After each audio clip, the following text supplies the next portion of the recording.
Baik Ustadz, kita lanjutkan kembali. Tadi setelah kita lihat bagaimana metode kita menghafal. Terus pertanyaan selanjutnya begini Ustadz. Bagi kita-kita yang punya kegiatan, yang sibuk dengan aktivitas kita berangkat pagi, pulang malam, masih ada gak cara untuk bisa menghafalkan Al-Quran Ustadz? Ini mah realistis aja ya. Susah.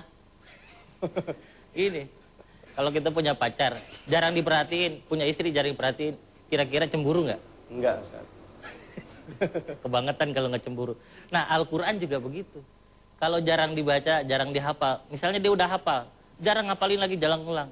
Quran juga cemburu, dia pergi dari kita. Makanya kata Rasul, ta'ahadul Quran, fawalladhi nafsi Muhammadin biyadih, ya gitu kan. Asyaddu tafallutan. Jadi, peganglah Al-Quran dengan benar. Hafalkan, diulang-ulang. Nah, kenapa? Karena Al-Quran itu cepat sekali lepas. Dari mana? Dari otak kita, dari hati kita. Kalau kita lengah, lupa lagi kita. Gitu. Nah, oleh karena itu, orang yang nggak memiliki waktu banyak untuk menghafal Al-Quran, ada resepnya nih. Biar pahalanya sama. Cari orang-orang miskin. Biasanya orang yang hafal Quran itu orang-orang miskin. Orang kaya mana mau ngapalin Quran, mending ngapalin lagu. Ya. Jadi anak band. Nah, cari anak-anak yatim, orang-orang miskin. Nah, ini anak-anak yang di pesantren saya, rata-rata yang laporan ke saya, Ustaz, saya pengen ngapal Quran. Ya, terus? Pasti saya udah tahu ujungnya. Gak punya dana. Nah, kalau kata saya, terusin ngapal Quran. Tinggal di sini, gratis. Bayarannya, jangan dipikirin bayaran. Yang penting mah kalau ada, dibayar. Kalau dipikirin gak dibayar-bayar. Nah, alhamdulillah ada orang yang memberikan dana, orang Singapura nih, memberikan dana untuk orang-orang yang hafal Quran. Kenapa? Karena dia berkeyakinan ada sebuah hadis dari Rasulullah Sallallahu Alaihi Wasallam, man sanna sunnatan hasanatan falahu ajruha wa ajru man amila biha min ghairi ayyang qusa min ujurihim syai'un. Barang siapa yang berbuat kebaikan, kemudian kebaikan itu dia berikan kepada orang lain, contohkan kepada orang lain, walaupun dia sudah tidak berbuat kebaikan, maka kebaikan itu pahalanya akan terus ditransfer kepada dia, walaupun dia sudah wafat. Nah, kan ada yang disebut sodakoh jariyah itu. Sodakoh jariyah itu sodakoh yang mengalir terus pahalanya. Cara satunya adalah membiayai orang yang mau menghafal Al-Quran. Walaupun kita nggak hafal Al-Quran, sudah memberikan beasiswa kepada anak-anak yang mau menghafal Al-Quran. Masya Allah. Makanya saya santri, ada yang datang, silakan hafalin Quran. Jangan dipikirin makan mah. Kalau lapar makan. Ya kalau dipikirin gak makan-makan. Ada kaitan tentang sedekah Ustaz. Artinya dalam Al-Quran itu ada beberapa ayat yang bicara tentang sedekah, ada juga bicara tentang infak. Oh iya. Ada dua kalimat yang berbeda di sana. Ada kata anfiku, ada kata sedekah. Iya. Itu perbedaannya di mana dan kesamaannya apa Ustaz? Jadi sedekah itu kan di dalam Al-Quran ada dua hukumnya itu. Ada yang sunnah, ada yang wajib. Tapi di dalam surah At-Taubah disebutkan bahwasanya sedekah yang dimaksud adalah zakat. Innamas shadaqatu lil fuqara'i wal masakin wal 'amilina 'alaiha wal mu'allafati qulubuhum. Sedekah bimakna az-zakah, gitu kan? Tapi di dalam ayat lain sedekah ya bimakna infak. Infak itu berasal dari kata nafaqah yang artinya punya dua lubang. Jadi tikus biasanya kan lubangnya banyak. Minimal ada dua lubang. Orang munafik makanya orang yang bermuka dua. Nah, nafaqah ini juga bermuka dua. Maksudnya gimana? Kan dalam bahasa Indonesia ada istilah terima kasih. Udah nerima dari Allah, kasih lagi ke orang. Gitu. Nah, ayatnya terdapat di dalam surah Saba. Kata Allah, "Wa ma anfaqtum min syai'in fa huwa yukhlifu." Apapun yang kalian nafkahkan di jalan Allah, Allah pasti ganti.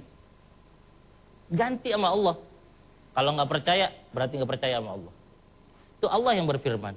Makanya jangan takut kalau ada orang sering bersedekah jatuh miskin. Kata Rasulullah, ma naqasa malun min shadaqatin bal yazdad bal yazdad bal yazdad. Tidak akan pernah berkurang ya harta yang kita nafkahkan di jalan Allah. Kata Rasul, bal yazdad, bahkan bertambah. Bal yazdad, bahkan bertambah. Bal yazdad, nambah lagi. Artinya apa? Tidak pernah ada ceritanya orang rajin sedekah jatuh miskin. Ya. Berani sedekah? Berani sedekah? Ditungguin. Ya.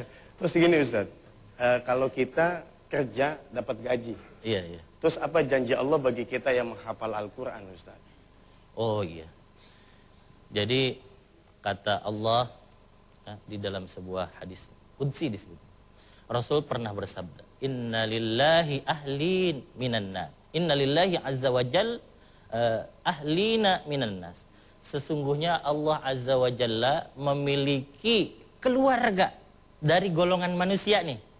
Senang nggak kalau kita diaku sebagai keluarga Allah? Jangankan diaku sebagai keluarga Allah, diaku sebagai keluarga RT aja senang benar kita mah. Ya, bikin KTP gampang. Ya. Ada Pak RT itu di situ tuh.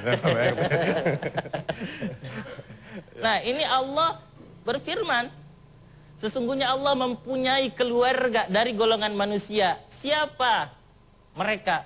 Para sahabat bertanya, qalu manhum ya Rasulullah. Siapa mereka wahai Rasul? Gitu. Lalu Rasul bersabda, hum ahlul Quran ahlullah wa khassatuh. Yaitu orang-orang yang ahli dalam Al-Quran.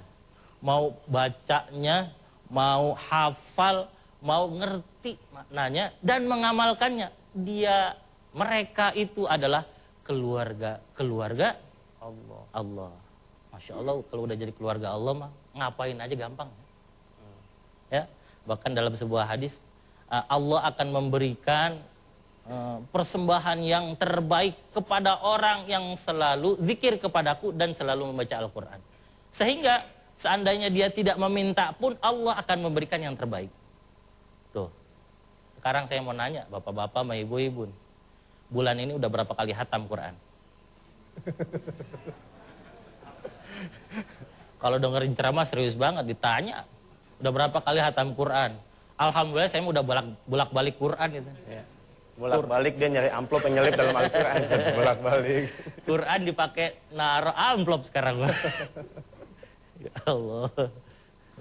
Ya, jadi mungkin mendekati Ramadan ini Ustadz ya. Ini di bulan Rajab ini mendekati Ramadan mungkin banyak persiapan Ustadz. Nah, dari sekarang latihan. Ramadan itu dikenal juga dengan Syahrul Quran. Rasulullah Shallallahu Alaihi Wasallam sering ya menerima wahyu dan kalau bulan Ramadan itu khusus bertemu dengan malaikat Jibril alaihissalam untuk apa? Untuk mensetorkan hafalannya. Jadi hafalan yang sudah dihafal ya, wahyu-wahyu yang sudah turun dihafal oleh Rasul dan para sahabat. Kemudian Rasul kalau bahasa Jawa mah setoran Al-Quran, hafalannya disetorin. Ya, bukan supir angkot, setoran gitu bukan. Kalau di pesantren itu ngapal Quran, setoran gitu. Nah, Rasul ketika bulan Ramadan itu langsung bertemu dengan malaikat Jibril untuk mensetor hafalan Qurannya. Tapi yang hebat, Allah sudah menjamin. Kata Allah, sanuqri'uka falatansa. Gitu. Kami bacakan kepadamu ayat-ayat Al-Quran, falatansa, maka kamu tidak akan pernah lupa. Tuh Rasul. Jadi ketika sudah hafal Rasul tidak akan pernah lupa. Karena apa? Dijamin oleh Allah Subhanahu wa taala. Minimal kalau kita nggak bisa hafal Quran, minimal bisa baca Al-Quran. Ngaku Islam nggak bisa baca Quran, ya Allah. Jangan ngaku deh, KTP-nya ganti. Saya pernah dapat SMS Ustaz. SMS-nya itu hati-hati membeli Al-Quran cetakan bla bla bla karena ada beberapa surah yang palsu. Itu mendeteksi bahwa itu palsu atau enggak. Itu caranya bagaimana Ustaz? Nah, kehebatan Allah ya. Jadi sengaja Allah mengutus hamba-hambanya yang hafal Al-Quran Dan janjinya itu wa innalahu lahafizun. Saya sering tuh nemu ayat-ayat, jangankan katanya diganti, tapi harokatnya saja salah. Ketemu saya tuh pas lagi baca. Pernah satu saat saya dengar ada orang baca, ini belum hatam Qur'annya, lagi setoran gitu, dia salah baca, harusnya dibaca panjang, dibaca pendek. Saya bilang, coba diulang, bacanya walaqad atainaka, harus yang benar gitu. Dia baca walaqad atainaka sab'am minal mathani wal qur'anal azim.